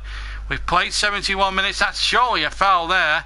Referee allowing the advantage, but I can't see what advantage was there in the first place. He should have blown up for the free kick there and then. But I think he's brought the play back now. But I felt the referee didn't need to play an advantage, because I didn't think there was an advantage really in that at all. But he saw sense and stopped the play. Burnley 1, West Bromwich Albion 1, remember, here at Turf Moor.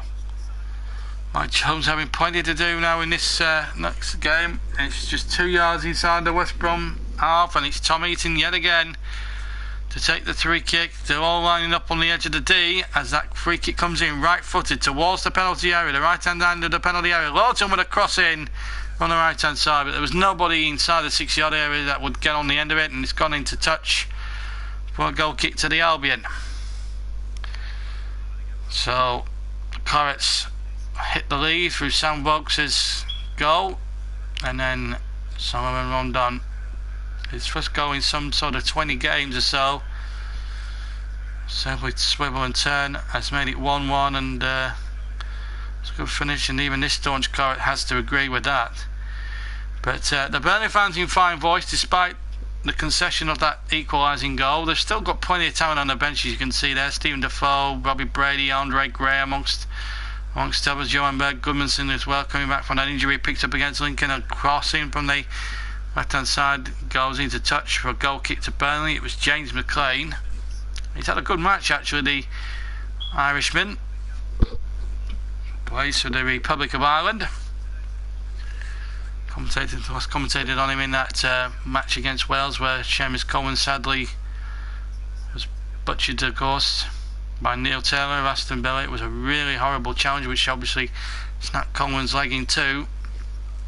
We hope Seamus Coleman will be recovering pretty good now. He's in Ireland recovering, and Everton, of course, giving him all the support he needs at the moment. But it's one of the worst things I've seen covering doing the commentaries this season, both at the international level and at club level.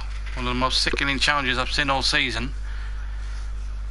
Meanwhile, Burnley now on the back foot. Here's Nyram now for West Bromwich Albion. 1-1 is the score.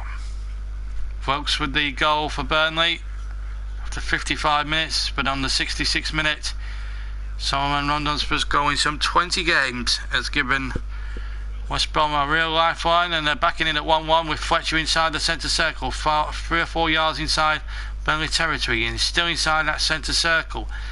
Has to play it in there towards Solomon Rondon, whose confidence will be sky high now, having scored a really good goal.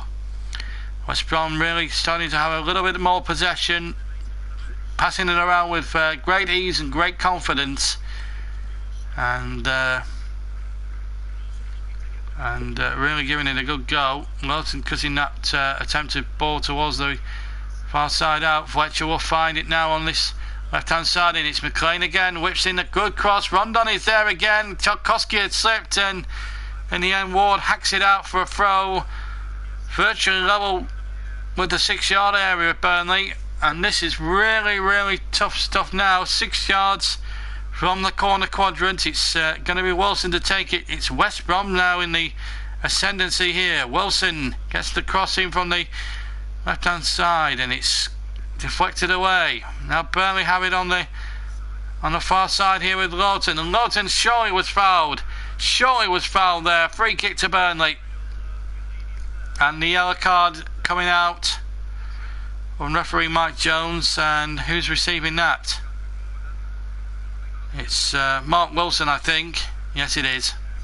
He knew what he was doing, the former Stoke man. And it's a free kick to the Clarets. And there's going to be a change of foot. I think Andre Gray will be preparing to come on. They're certainly warming up on that far side of the Burnley benches. They've had no changes as yet. Scott Arfield to take this free kick. Right hand side, about 15 yards inside the West Brom half. He swings it in from the right hand side, and they all went for it and missed it. Now lets it go quite confidently for a goal kick. We're now into the 76th minute of the game. We've had 76 minutes. Still Burnley 1, West Brom 1. It's had the last quarter of an hour. Looks like if it stays this way, it'll be a share of the spoils, which would suit both teams in fairness, because I think a point would still be enough for Burnley to more or less survive. I've just seen Jerry Francis there, former QPR man. He's a decent manager himself. Scored a couple of goals in an England-Scotland thrashing in May '75. So he knows what it was like to play at the top level. Here's Nyram now for West Bromwich Albion, in towards Fletcher. Fletcher gets a decent ball in, headed only half away by Tarkowski. Brunt will win that next one. Oh, with a shot on the edge of the area, turn, and it came off Ward last. Corner kick to Albion, who are starting to ask a few questions of this Clarets defence. This sort of like strange Clarets defence. Remember Tarkowski and Long playing together for the very first time. They were very good up until the 66th minute. Now they are really struggling since then. It's going to be another corner, and it's going to be Chris Brunt to take it. McCauley's up in the back. Dawson's in there too. Brunt, the Northern Irishman, with another corner. Right footed in towards the penalty 6-yard box. And it's Craig Dawson at the far post who's got in there to score. It's his fourth of the season. 12 minutes to play. And West Brom have turned it right around here. And it looks as if Burnley may have to wait another week to really guarantee their top flight status. It's Burnley 1, West Brom 2. Really slap marking here from the Clarets, and Dawson had the freedom virtually the 6-yard box to nod in at the far post. Tom Eaton didn't have a chance, and it goes into the back of the net, and Burnley paid the price for another piece of sloppy defending. They were sloppy on the equaliser, and they're even more sloppy now. It may have hit the post on its way in. Craig Dawson will not mind, but the Clarets will not be happy about that.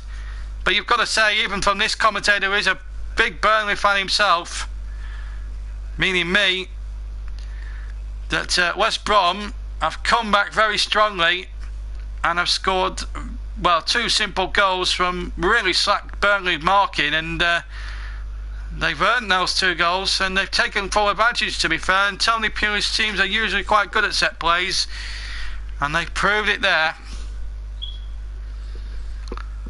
But what it does do now is spur Andre Gray onto the field with 12 minutes to go. And I think, again, Sean Dyche has probably left it late with these changes. They should be making these changes a heck of a lot sooner. They should be making them around about the 60-65 minute mark, really. As Ashley Barnes comes off, he's worked really hard. No reward for him today. So oops, they're stuck on 6 goals this season. But Andre Gray, who scored that crucial second goal at Crystal Palace last week, has now got just about 11 minutes for stoppage time to try help Sam Vokes and maybe make a difference. Now they'll take a point now at this stage, Burnley. Still enough time for Burnley to nick 2 goals and win the game, but really West Brom have certainly dominated the last quarter of an hour. There's no doubt about it. Since Burnley originally took the lead, West Brom have fought back really strongly, and the game really to-ing and fro-ing from now on in. But now it's got to be Burnley now. They've got to be shot into life. Arfield, who's just got off the ball a bit after the last sort of 5 or 10 minutes or so, but he's not had a bad, he's had one of his better games today, Arfield. And people have accused me for having a vendetta against Arfield. No, I have not. I've not got a problem with Scott Arfield himself. I just think this season he's been really, really off the money. And I think, but today I think he's played a lot better. That's a good idea. And in fact, he's yielded his team a corner. So Macaulay conceding that corner. Arfield playing a nice little dink ball in towards the penalty area. But Macaulay again just couldn't take a chance. And can Burnley hit back quickly? I tell you what, if they could get a goal here now with just under 10 minutes to go, it would be in for a grandstand finish. Right-footed again, Scott Arfield. What's your corner kick delivery like? Arfield with the corner, right-footed in towards the back post. It's a good corner, but just asked a little bit at the back post. I think it was might have been long with the header at the back post. But it's a goal kick to West Bromwich Albion. A bit more whip and a bit more venom about Arfield's corners. But it's Burnley who trail by 2-1 here. And West Brom bidding to become the 5th team in the Premier League. 6 if you include the Lincoln Cup upset to win at Turf Moor this season. And Tony Pulis is on the verge of doing just that. Remember, these two teams played out a 2-2 draw 2 years ago, or just 2 years and 3 months ago, because they played it back then in February. A bitterly cold lunchtime, I remember it well. At Turf Moor as a spectator rather than a commentator, and Burnley really took their lead away. Now they need to try and regain some momentum here with Ward. 2-1 down. We're into the 82nd minute. Here's Arfield. Chance for Gray on the edge of the area. Caught it all wrong. And goal kick to West Bromwich Albion. I think Burnley half-heartedly wanted a corner, but I don't think the way Jones was positioned, I don't think Burnley were going to get that at all.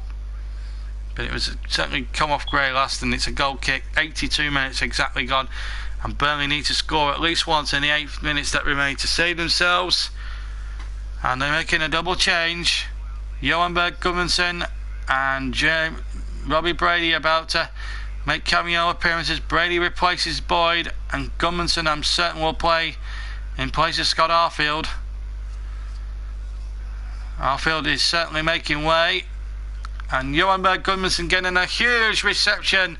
Despite the injury concerns he's had in the second half of the season, he has really, I think, in this first season, and he's been out on the field, I think he's been a figure of Mr. Consistency, and that is something really to take into next season. If he can stay injury-free, I think he's a really, really good footballer, and I think he's had a really good season for Burnley so far, and I think he certainly grew an inch or two during the Euros when they beat England. These Iceland siders. Gray goes on the chase, and Ben Foster didn't connect, and it's a throw level with the West Brom penalty area. So a chance still for Burnley to get back in touch. 7 minutes just under to go. Can West Brom hang on in there, or can the Clarets equalise and maybe still win it? Still a bit of time to go. There's going to be at least 3 or 4 minutes perhaps for stoppage time as the shot comes in straight in the arms of the goalkeeper, and it was Johan Berg Gudmundsson just to the right of the penalty box, struck it from about 25 yards, but he struck it down the throat of goalkeeper Ben Foster, and for the time being West Brom still surviving with that 2-1 lead as Foster kicks long, and there's a West Brom player gone down. It was Solomon Rondon, Kevin Long with the foul. Just over 6 minutes of the 90 to go. Burnley 1, West Brom 2 is the score. And as things stand, West Brom will be the 6th team here this season to winning all competitions.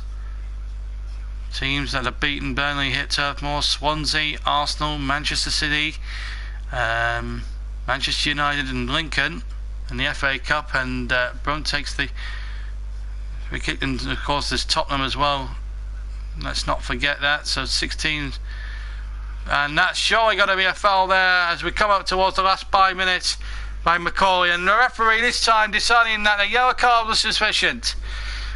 I tell you what, that sort of tackle wouldn't have been out of place at Twickenham or Murrayfield, but at Turf Moor it gets him a yellow card, and a chance for Robbie Brady to sending into the mix as we come up towards the last 5 minutes of the game. And Robbie Brady, boy, he needs a good delivery now. 5 minutes exactly to play. Tarkowski's up from the back. It's about 45 yards from goal, and he will float it in just to the right of the centre, and it's floated in there towards Trent Vokes from 6 yards on, and he's heading it over Ben Foster, and Burnley on the ball. It is his 10th goal of the season, and what a crucial goal that could prove to be. Sammy Vokes has made it 2 each, and we're in for a grandstand finish. Burnley 2, West Brom 2, and Sophomore rejoices. 2 for Vokes, 2 for Burnley, and what a superb comeback. It may have been a sliding offside, but you know what? Who cares? Burnley are back in it and have still time to win the game. But that could be the goal now that keeps Burnley in the English Premier League for next season. And they'll have achieved another season of top 5 football for the first time since 74-75. And now, Westwood now for Burnley. Remember, Burnley have used all 3 of their substitutes. West Brom still to use 1 more. I think Pulis is about to use it. 4 minutes to go. Who wants to win it? But I've got to say, on balance, I think a draw is probably about the right result at the moment, because it's toed and frown all afternoon. And to be fair, it's no great surprise that Burnley hit back with the equaliser when they did. And what a good substitution there from Sean Dyche. Let's give the manager credit. He not got too much credit from me, Dyche, for the substitutions during some of the games this season, but to his credit, the changes he made were completely, utterly pure genius. Although there's a player down on the near side, I think it might be Stephen Ward actually. Let's have a look. Yeah, I think it is. Cardio Yagob, the central midfielder, is going to come on. Place Mark Wilson. But Turfmore rejoicing once again. There's a nice shot there of a blonde woman holding up a Burnley scarf. And it's Mark Wilson to come off for the final change. And it's going to be Claudio Jacob about to come on. Been at the club now for a good 4 or 5 years. Made his debut, I think, in 2011 in a 3-0 victory over Roy Hodgson was the manager then, before he imploded with England, of course, in maybe 1 or 2 major tournaments. As Greg goes on the chase inside the West Brom penalty area, drifts out to the left hand side, still deep inside Burnley territory, shakes off McCauley, has to play it back to Westwood though. Here's Brady, left hand side, Ward offering overlap, but it's Brady's cross. It's a dangerous one. It just went behind Goodmanson at the back post, and Goodmanson, to his credit, winning the ball well off McLean. In fact, he's not just done that, he's won a throw as well, level with the penalty area. We're coming up towards the final 90 seconds of normal time, and Burnley now looking the more likely winners of this contest. 2-2 it is. 90 seconds left. Here's the throw into the penalty area, nodded away by McCauley. And it's Lawton again, but this time the goalkeeper has it. No great pressure, to be fair, on Ben Foster, who just tries and takes the heat out of the situation. Coming up towards the final minute of normal time. Burnley 2, West Bromwich Albion 2. What a good second half we've had here. Not great defending on all 4 goals, but having said all that, it's always good to see goals. And as things stand, both teams will make them so well. West Brom were made safe a long time ago, but having said all that, that second Vokes goal where he's lipped it over Ben Foster's head, who was in completely and utterly no man's land. Well, that has kept Burnley surely in the Premier League next season, where they'll visit the Amex Stadium, where they were on the end of a really poor decision last year, although that was ironed out with the equaliser not long after that, as West Brom looked to try and get the winning themselves. But there's 20 seconds of time Normal time to go, and then it'll be down to Mike Dean's discretion to see how much longer we will have at the end. My guess will probably be 4 minutes. Mike Dean just consultating with Pulis. He needs to be getting that board out, I think. Sean Dyche checking his watch.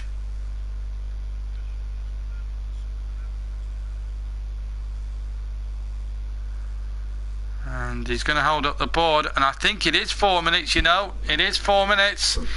So my guess was bang on the money. So we got 4 added minutes now, and there's still time for one of these two sides to win. Although it would be really a travesty for the game. I think a draw, I think is just about right. Here's a chance for West Brom. McLean crossing in again. Naira might get there on the right hand side, but well done Robbie Brady, who was absolutely hacked, and surely the referee, well, he's booked him. West Brom, well, I've seen red given in no circumstances. Naira knew what he had to do, hacks out at Brady, and I've seen yellow, I've seen stronger action given for other players in that situation. I've seen Burnley players sent off for less. And Robbie Brady on his feet, but limping a little gingerly. But Naira, that was a stupid challenge. And that should have really, if it had been a different referee, I think it would have been a red card. Very late, very silly, very high. Certainly high on the ankles. Free kick. Well, it should have really been a red card, but West Brom survive. But Burnley have a throw level with the penalty area, far side, right hand side. Lowton to hoist it into that penalty area, I suspect. No, he's gone short to Gunmanson. Gets the ball back. Lowton and Vokes slipped there. Still might drop for Gray. Edge of the area, 20 yards out. Oh, he's fouled his man. I thought the West Brom player had slipped, and Gray is furious with the referee. I think Jakob has made more of that than he needed to. I don't think that was a free kick at all. Let's have a look at it again. Gray going in. Well, I don't see what was wrong with that. Jakob has slipped, he's conned the referee, and he's got a reputation, I'm afraid, Jakob, for doing that. A good player that he is, but these foreigners don't damage their own reputation by simulating to win decisions like that. That is disgraceful from Claudio Jakob, and it's not the first time he's conned the referee either. 90 seconds of time added on to go. West Brom have got themselves a free kick, which I think they should not have got in the first place. Remember, at the end of the game, we'll hear what Sean Dyche had to say. But at the moment, a point will still be good enough for Burnley to stay in the top flight next season. So it means we'll be showing, hopefully we'll be able to increase the Clarets Match Live for you next season. Of course, we'll show a few other Premier League games involving neutral teams, as well as the attempted opportunity for James McLean on the edge of the area, left-footed. He wasn't going to beat goalkeeper Tom Eaton from there, and Tom Eaton is a very astute goalkeeper. Slips as he takes the kick inside the final minute of the 4. I should also stress it's a minimum of 4. Here's Chris Brunt now for West Brom. Former Sheffield Wednesday player. Now, what's the referee giving here? I think he's giving a free kick. A bit of pushing and shoving going on. I couldn't see anything wrong, but we've got 30 seconds of the 4 to go. It's a minimum. And then after that 4 minutes, it's down to Mike Jones himself to see how much longer he might want to add on at the end. But I've got a funny feeling it will end in about 20 seconds from now. Jakob being spoken to by the referee. Darren Fletcher is there lending an ear to the conversation. Mike Jones standing for no nonsense here. So a 3 kick to West Brom. A little bit fortunate to get it. We're inside the last 3 seconds of the stoppage time. And there's going to be just that chance now, and as soon as the ball goes out, we have played 4 extra seconds over the 4 minutes. And I think 2-2 is about right. 2 goals for Sam Vokes, put Burnley in front, and then 10 minutes later, in the 66th minute, an equaliser from Solomon Rondon for his first goal in something like 20 games. Then Craig Dawson scored on his 27th birthday, but 5 minutes from the end, Sam Vokes with a looping header over Ben Foster's header saved Burnley a point. Final score at Turf Moor, Burnley 2, West Bromwich Albion 2. What a game.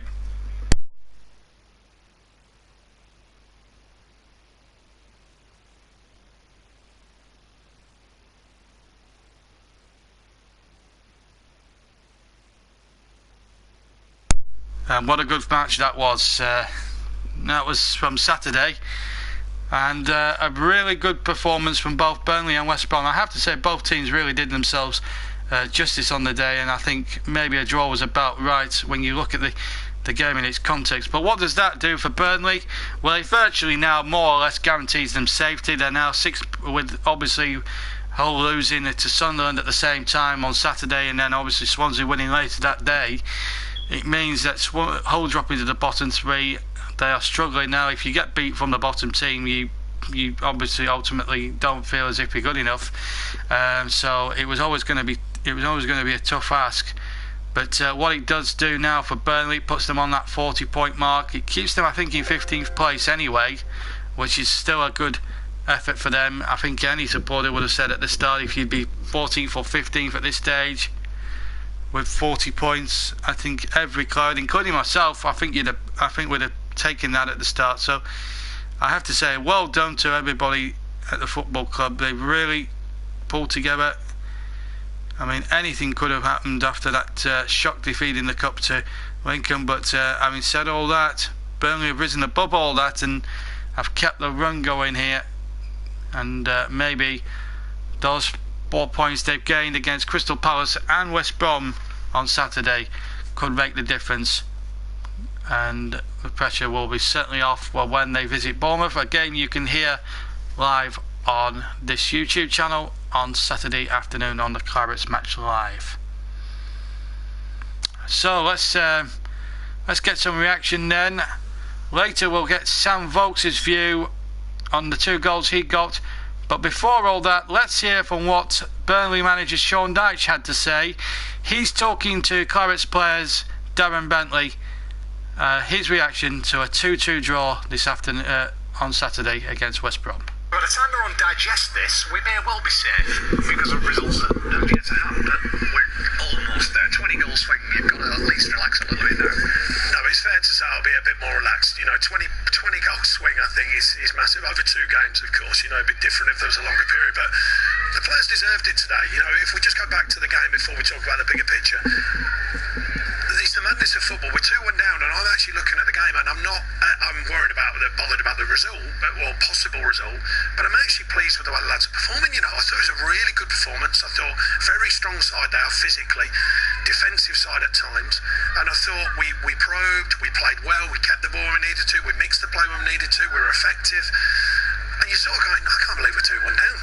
And then a sublime finish from Vokes to get 2-2, but an absolute deserved point, I feel. Yeah, well, we were just saying that it seemed like you were not cruising, but don't be disrespectful, but you were certainly in control of that game, and you find yourself behind. Comfortable, and then we give a poor goal away from the start point, and then a couple of deflections. To be fair, the lads are slinging themselves to get a block on it, lands favourable for them. And then the second was a good delivery, and people going about their service, but they're the biggest side I've probably ever played against. Every player is 6'2", 6'3". So it's not just the delivery, it's the fact that you're marking very big people, and that's just one of them things. So like I say, I thought we thoroughly deserved the point, and I was pleased that the lads kept going. Yet again, that strong jaw that we've been mentioned about many times, and the relentless attitude of the players to go and score the equaliser. And your strikers just keep coming to the fore. Sam today with two really. I think Vokes, I've spoken to about him, played with that edge again today, like he did at Palace.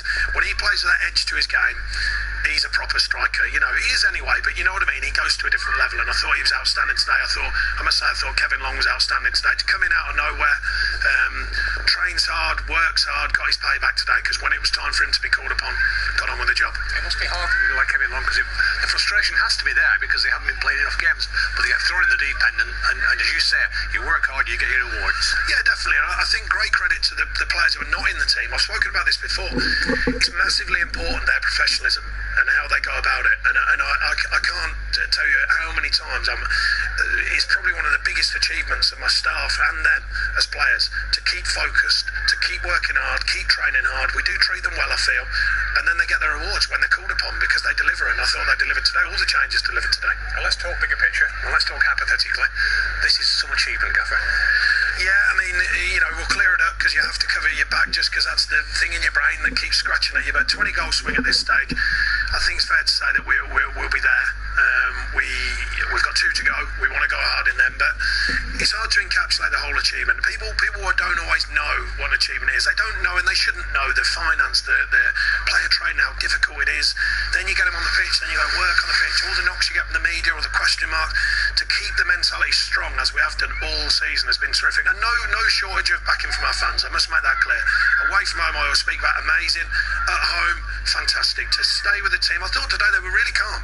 2-1 down, there was a calmness around the stadium. Now they may well have known that Hull were losing. I don't know. They probably did, of course. But there was a calmness, and I thought that was helpful today, because I thought we kept playing and we kept looking to get back in the game, which of course we did in the end. Having 2 games to go, a top half finish is not out of reach yet. Let's not get carried away. I know that'll be the next Burnley thing. All right, you've done all right. Now give us more. I get it. I'm from up here a little bit now. Sort of half the time I live here, so I guess. And the achievement of finishing 17th would have been enough for most people, but the goals are still there for you, and you're going to go for them. Yeah, well, no, definitely. We want the players to go hard all the way down the season. 2 games left, and we want to go and deliver performances. Congratulations, Gaffer. Well, yeah, well, it's a possibility that we could finish, Burnley could finish in 8th position, which would be an unbelievable achievement. But having said all that, you look at that, we're 6 points ahead of Hull, who obviously lost on the same day, and now they need a 20-goal swing. You can't see it happening. I think Burnley are safe now. I'm going to say the same. I know Sean Dyche has to be quite cautious about the whole thing, but I think we can safely say that Burnley are safe and will be playing Premier League football next season, which is a terrific achievement. And I think us Clarets, every Claret everywhere, including this one here who's talking to you right now, well, we should be overjoyed. Also, Blackburn going down as well. Well, it's music to everybody's ears in Burnley, and no one should feel any pity for Blackburn Rovers going down to the League One, because it's been a long time on the cards, and you get what you deserve. Anyway, enough about them. Let's concentrate now with another interview. Sam Vokes. Before we go, let's hear from Sam Vokes, 2-goal hero today, and once again he was speaking to Clarets players, and he was speaking to the Clarets players before that. I think this time it was Phil Bird he was speaking to. Let's hear from Sam Vokes. Well, that was disappointing not to win it. Yeah, I think so. I think after going 1-0 up, I thought we were the strongest side and probably looked too comfortable and took our foot off the gas a little bit. And it was disappointing to go 2-1 down, but it shows the character of the squad there to come back and bring it back and get a strong point. It is 40 points now. That point takes us to 40. All bar maths, we're safe. Yeah, and that's the magic 40 everyone talks about, and obviously our ambition at the start of the season was to secure safety, and like I say, all bar a few miracles, it looks like we've done it. Yeah. Need crazy results for Hull to get past us at this stage. It would be, yeah, but you never say never, so for us it's important now with 2 games to go that we complete the job. You started the scoring, you ended the scoring. Tell us about the goals. Yeah, it was obviously nice to get on the score sheet today, and I thought for the first one, I thought Barnsley was a penalty. It was nailed on, but it shows what Barnsley's all about. He got back on his feet and produced a great cross for me, and the second, we all know what Robbie's about, his quality, and if you make the run, he'll put the ball there, and he did that today. Did you notice the keeper was coming for the ball?